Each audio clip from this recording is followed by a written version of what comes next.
Pour les shows, les spectacles et les animations, près de 300 costumes, chapeaux, accessoires sortent tous les ans des ateliers d'Europa Park. Et je suis avec une des couturières, Karine. Ces costumes, c'est vous qui les imaginez? Non, c'est pas nous, ils sortent de l'imagination des metteurs en scène, avec un certain nombre d'indications. Alors ils vous donnent ce genre de choses, c'est ça, Voilà. des petits dessins? Oui. À partir de là, vous imaginez le tissu, la forme, etc. Et quelles sont les contraintes que vous aviez, par exemple, pour celui-là? Alors ce modèle, la contrainte était un changement très rapide sur scène, et en fait, nous avons mis une fermeture à glissière sur le milieu devant. Parce qu'il n'y a pas d'habilleuse pendant les spectacles. Voilà. Et alors, il y a deux personnes aussi qui doivent entrer dans ce costume. Oui. Vous avez imaginé autre chose pour que ça s'adapte bien à la corpulence des personnes, c'est... Nous avons mis un lassage dans le dos. Une semaine pour réaliser ce costume. Oui. Vous toute seule. Oui. Un vrai costume de princesse. Et si vous n'aimez pas les princesses, il y a aussi des petits lapins.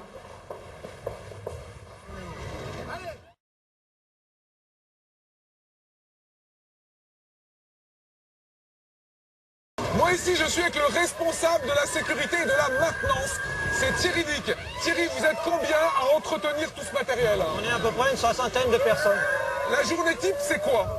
La journée type c'est début à 7 h et on intervient directement dans les manèges pour surveiller tous les points de sécurité et essayer de remédier au problème.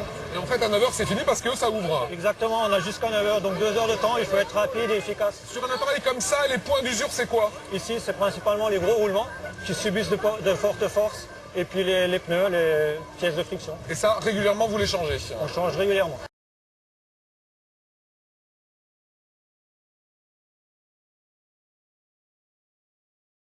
Je suis avec Stéphane sur la toute nouvelle attraction d'Europa Park. Il s'agit de l'Atlantica Super Splash. Ça va Stéphane? Il tire un peu la gueule parce qu'il a essayé un costume tout à l'heure et la fermeture éclair est restée bêtement coincée, on n'arrive plus à l'enlever. Parlons du manège plutôt. Il est vexé, hein. Oui, donc c'est un manège qui pallie au problème de queue qu'il y avait sur le Poséidon. Mais trop de monde, trop de monde. Les gens en avaient ras-le-bol, alors ils se sont dit, il faut une autre attraction un peu dans le même genre. Oui, avec de l'eau toujours. Voilà. Et là je peux vous dire que ça y va. Hein. Ça y va, hein. Alors c'est quand même l'attraction, la deuxième attraction la plus haute du parc. 30 mètres, hein. 30 mètres de haut avec une chute à 80 km. 80 km. On n'ose pas le dire parce qu'on a un peu les socottes, hein. Faut bien le dire, voilà. Alors il y a la dame du parc à l'entrée qui donne toujours un petit texte. Ouais, donne-moi, vas-y. Texte à dire. Alors, on va découvrir. Je décachetonne l'enveloppe. Voilà. Donc le texte est A. C'est quoi ça? Ça doit être de l'allemand. Ça veut rien dire, ça. Ah. Ouais, tu ne sais pas. A.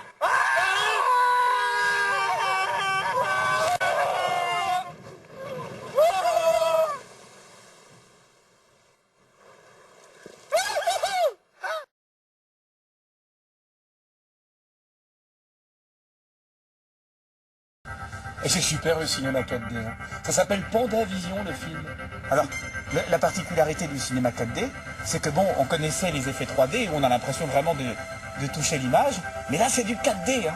Ouais. Et c'est l'odeur, c'est des petites senteurs comme ça, la forêt. Ah, c'est ça la quatrième dimension. C'est le panda, c'est... Ah, l'odeur, je croyais que c'était toi, Stéphane. Oh non, c'est pas notre petit lapin quand même. Oh, merci. L'histoire, c'est une petite tortue qui voyage dans la mer et qui se retrouve prisonnière d'un filet de pêcheur.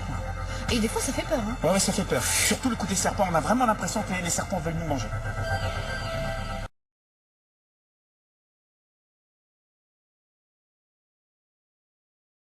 C'est un vrai décor de cinéma, des plantes exotiques et pourtant on est toujours en Allemagne. Regardez-moi ce bel olivier. Là, c'est le Péloponnèse, il est bien entretenu par Florian Maillat, ici qui est le responsable de cette serre et jardinier. Ça, c'est la Grèce et le Péloponnèse. C'est tout à fait, on les a exposés au quartier grec, si jamais vous voulez les regarder, à Europa Park, donc. Et puis nous avons beaucoup de plantes assez différentes, on a aussi des citronniers, on va aller voir un petit peu plus loin. Alors, c'est une vraie visite que tu me fais là, Florian. Hein. Tout à fait. Ça, c'est le citronnier qui est entretenu comme s'il était dans un pays chaud. Exactement, on les a en serre d'abord pour l'hiver, et puis après, dès qu'il commence à faire beau, à partir du 15 mai, on les sort pour les exposer dans le parc. Alors moi j'ai été très impressionné par le bougainvillier. Là, ah oui, c'est une plante très magnifique, hein, beaucoup de coloris. On en a assez au quartier grec, on les expose aussi chaque coin. C'est vraiment une plante très fleurie. ça reste à l'intérieur dans le parc hein? Dans le parc, oui. Pour l'hiver, il faut obligatoirement y rentrer, mais parce que dans les pays chauds, il n'y a pas de gelée. Donc chez nous, c'est quand même assez risqué de les laisser à l'extérieur pendant l'hiver. Et alors regardez, là on est vraiment dans les plantes et on arrive, c'est le bananier. C'est-à-dire qu'il y a un bananier à russe, ça s'entretient difficilement ça? Ah oui, quand même, ça demande beaucoup de travail. Moyennement, et puis surtout un peu d'eau et beaucoup de soleil. C'est le problème en ce moment. Il faut savoir qu'ils sont ici une vingtaine à entretenir toutes ces plantes. Ça, c'était pour l'aspect coulisses des jardins. On va découvrir l'aspect coulisses des cuisines. Bienvenue au château Balthazar ici. Ça sent bon. On poursuit notre visite des coulisses par les cuisines. C'est par ici. Alors figurez-vous que les chefs sont obligés de concocter entre 50 et 500 repas par jour. Ils ne savent jamais vraiment combien de personnes vont venir. C'est extrêmement difficile de prévoir. Et je crois qu'il y a un des chefs qui nous attend.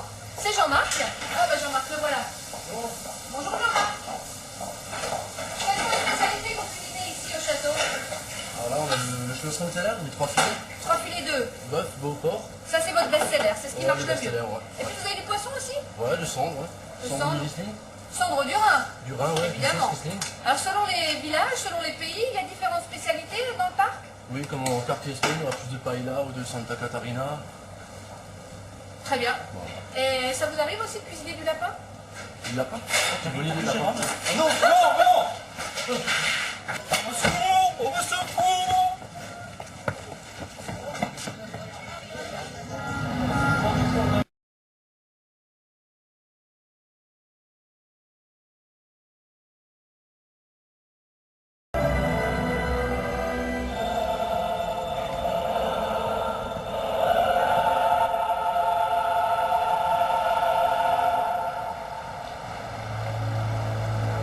C'est pas beau ça, c'est du vrai spectacle.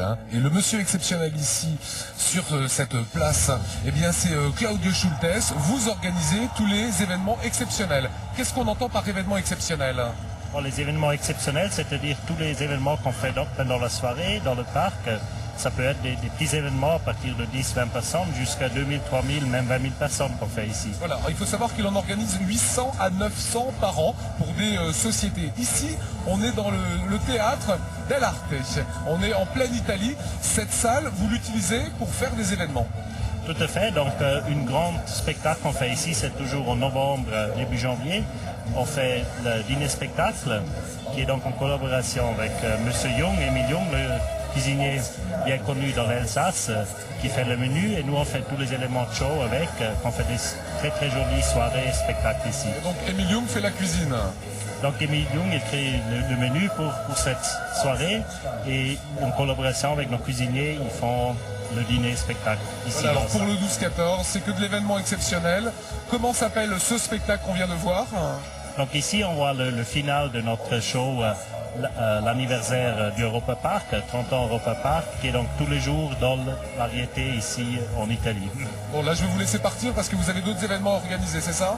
Tout à fait, on est toujours en pleine forme et on va travailler comme des fous qu'on arrive à organiser tout ça.